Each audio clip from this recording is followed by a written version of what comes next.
Isang panibagong araw na naman ang ating pupuntahan para naman makapag-enjoy at makapag-relax nga tayo.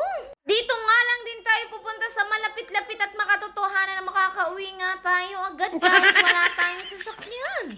At tamang-tama nga rin naman wala nga rin ditong entrance ay Diyos ko po. Kitang-kita nyo naman sa entrance pa lang ay kadami ng sasakyan kaya siguradong sobrang daming ang tao dito dahil dito nga halos lahat naglalaba. Sa tuwing araw nga ng linggo ay talaga nga naman sobrang daming taong naglalaba kaya nga hindi ganun kalakasan ng tubig dito sa aming bayan. Kaya naman para-paraan na lang tayo kung paano nating madidiskartihan ang ating mga labahin. At yung aming baby shark naman inggit na inggit nga sa ate at kuya niya na naliligo dahil gustong-gusto nga rin niyang maligo. Sa totoong buhay nga ay sobrang lamig nga ng tubig dito. Diyos ko po Rugo, ay nahawakan ko palang giniginong na ako. Dahil nga siya ay isang sibol na nanggagaling sa bundok na sobrang lamig talaga nga. At yung aking baby shark naman ay talaga nga naman tinitikman at dinidilah-dilaan niya pa nga walang lasa ng tubig. Kaya naman todo bawal kami, baka naman kung ano ang kanyang mainom, Charis. At syempre, hindi naman kami yung masyadong mag-e-enjoy, mata lang namin ang mag-e-enjoy. Pero yung mga kasama namin ay literal na mag-e-enjoy nga talaga.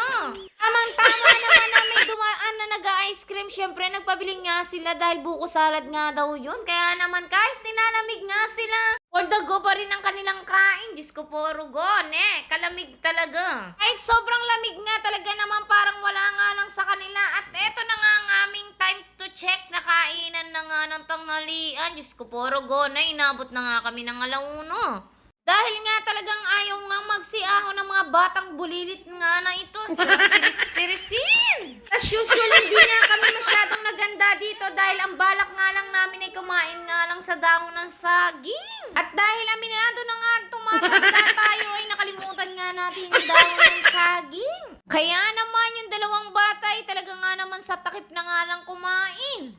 Pero ang malaga ay importante mabubusog nga kami kahit wala kaming plato.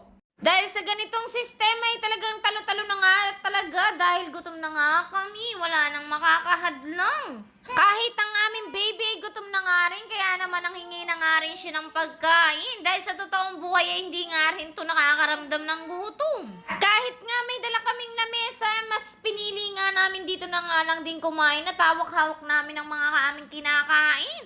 Dahil nga sobrang liit ng lamesa, parang ang aming baby chef, ganun kaliit. At sobrang dami nga rin pala ng mga bata dito, talaga nga naman super ligo at sobrang sasaya nga nila. Nakakatakot nga lang dahil sa totoong buhay yung mga host talagang nakahambalang nilalambitinan nila. Diyos ko po, Rugo, nakaligo na ng kaperwisyo pa. At yung aming baby shark naman ay buti nga ay dito na nga lang siya sa gilid. Diyos ko po, Rugo, yung aming kotse ay talaga nga naman ginagawa niyan submarine. Hindi mo nga rin siya mapipigilan sa mga gusto niya dahil iiyak nga siya. Diyos ko po, Rugo, talaga nga naman magwawala siya.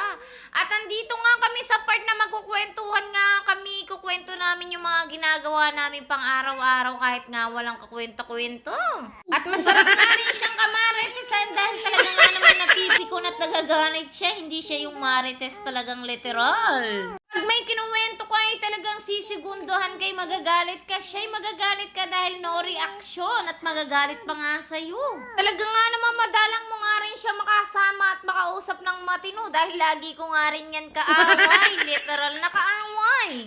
At eto nga yung part na umuwi na nga kami. Sabi ko nga magsiahon na sila dahil wala na nga rin kaming pang merienda dahil nagugutom na nga rin uli ako. Dahil nga yung mga bulati o alikot na nga sa tiyan ko ay talaga nga naman nagwawala na. Diyos ko puro kinulang yung naming daladalo. At ayaw ngang magsiahon ng mga batang to. Diyos ko puro talaga nga naman nagwawala.